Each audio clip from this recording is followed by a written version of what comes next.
CM Yogi Adityanath ने की press वार्ता, बोले प्रगति नए भारत का उदाहरण है। देश के अंदर नए भारत की नई संस्कृति है।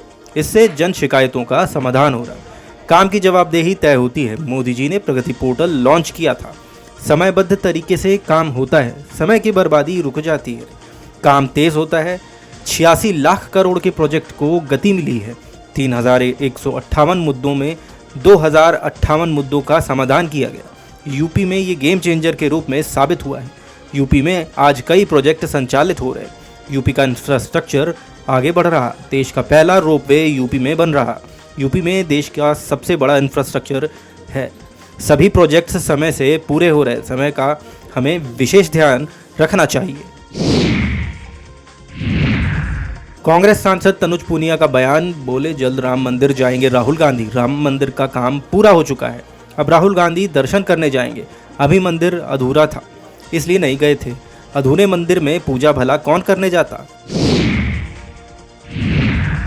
मंत्री कपिल देव अग्रवाल का बयान, कहा राहुल गांधी श्री राम के दर्शन करने जाएं, तभी राहुल गांधी का भला होगा। कांग्रेस ने श्री राम का अपमान किया था। सपा कांग्रेस तुष्टीकरण की राजनीति करती है। वित्त मंत्री सुरेश खन्ना का बयान, जी राम जी मनरेगा से बेहतर है। 125 दिन रोजगार की गारंटी। 2047 तक विकसित भारत का लक्ष्य है। जी राम जी से गांव में विकास होगा। अब्बास अंसारी को सुप्रीम कोर्ट ने दी राहत। गैंगस्टर केस में अब्बास को मिली जमानत। सुप्रीम कोर्ट से शर्तों पर अब्बास अंसारी को जमानत मिली। यूपी छोड़ने से पहले पुलिस को देनी होगी सूचना। राजस्थान के मंत्री किरोड़ी लाल मीणा ने कहा, 18 और 19 जनवरी को सवाई माधोपुर का 263वां स्थापना दिवस मनाया जाएगा। इसी के साथ अमरूद महोत्सव भी होगा। ये इलाका देश में सबसे अच्छी क्वालिटी और सबसे ज़्यादा मात्रा में अमरूद पैदा करता है। हालांकि किसानों को सही दाम नहीं मिल पाते क्योंकि मार्केटिंग की कमी है, जिसकी वजह से उन्हें दिल्ली की आज़ादपुरा मंडी जाना पड़ता है। इस समस्या को दूर करने के लिए हमने जाने माने वैज्ञानिकों और एक्सपर्ट्स को बुलाया है। महाराष्ट्र के उप मुख्यमंत्री एकनाथ शिंदे ने कहा, यहाँ लोगों में उत्साह है। महायुति की जीत पक्की है। यहाँ की उम्मीदवार एक सब्जी बेचने वाली हमारी बहन है। उनको पार्टी ने टिकट दिया है। मैं यहाँ खुद आया हूँ। ऐसे गरीब कार्यकर्ताओं को लोक प्रतिनिधि बनाना चाहिए। एमएनएस नेता अमित ठाकरे के बयान पर भाजपा नेता अपर्णा यादव ने कहा, परिवारवाद की किसी भी तरह की स्थिति अब देश में नहीं चलेगी। इस तरह के बचपने वाली बात करके उत्तर भारतीयों पर निशाना साधना बेकार है। उत्तर भारत क्या इस देश का हिस्सा नहीं? महाराष्ट्र में जितने भी लोग हैं, क्या उनको उत्तर भारतीयों का सहयोग प्राप्त नहीं होता?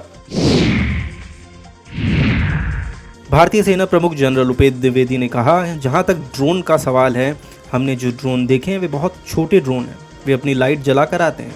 वे बहुत ज़्यादा ऊंचाई पर नहीं उड़ते और उन्हें बहुत कम देखा गया है। 10 जनवरी को लगभग 6 ड्रोन देखे गए थे और 11 और 12 जनवरी को 2 से 3 ड्रोन देखे गए थे। मेरा मानना है कि ये डिफेंसिव ड्रोन थे जो यह देखने की कोशिश कर रहे थे कि क्या हमारे खिलाफ कोई कार्रवाई की जा रही है।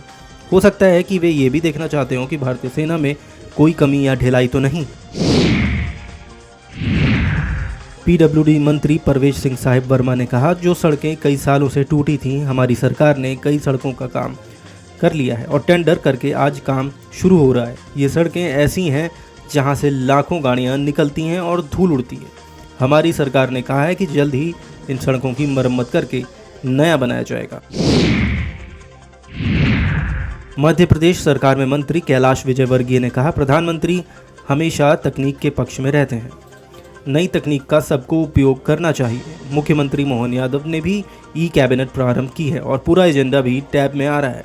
ये एक अच्छी शुरुआत है। केंद्रीय मंत्री किरण रिजिजू ने कहा, एक बैठक है जिसमें पार्टी पदाधिकारी, मंत्री और सांसद रहेंगे। हम वीबीजी रामजी बिल पर चर्चा करेंगे। इस बिल का फायदा गांव-गांव तक पहुंचाना जरूरी है। अगर हम लखनऊ में इस अच्छे कार्यक्रम की शुरुआत करेंगे तो पूरे उत्तर प्रदेश में ये अच्छे से होगा। मध्य प्रदेश सरकार की ई कैबिनेट की पहली बैठक शुरू हो गई है। 6 जनवरी 2026 को कैबिनेट बैठक के बाद मंत्रियों को टैबलेट बांटे गए और कैबिनेट का एजेंडा उन्हें टैबलेट एप्लीकेशन के जरिए भेजा जाएगा।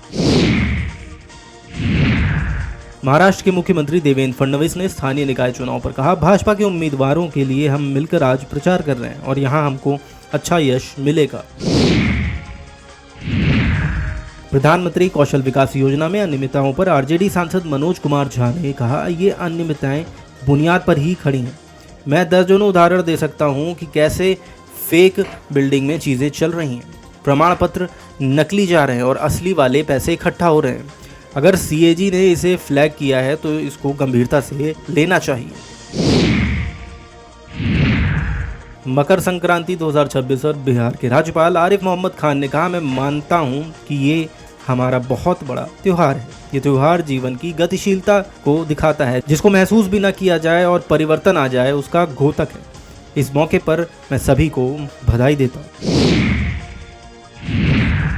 ब्रिक्स 2026 के लोगो लॉन्च पर विदेश मंत्री डॉक्टर एस जयशंकर ने कहा, ये थीम क्षमताएं मजबूत करने, इनोवेशन को बढ़ावा देने और सभी के फायदे के लिए सस्टेनेबल डेवलपमेंट सुनिश्चित करने के महत्व पर जोर देती है।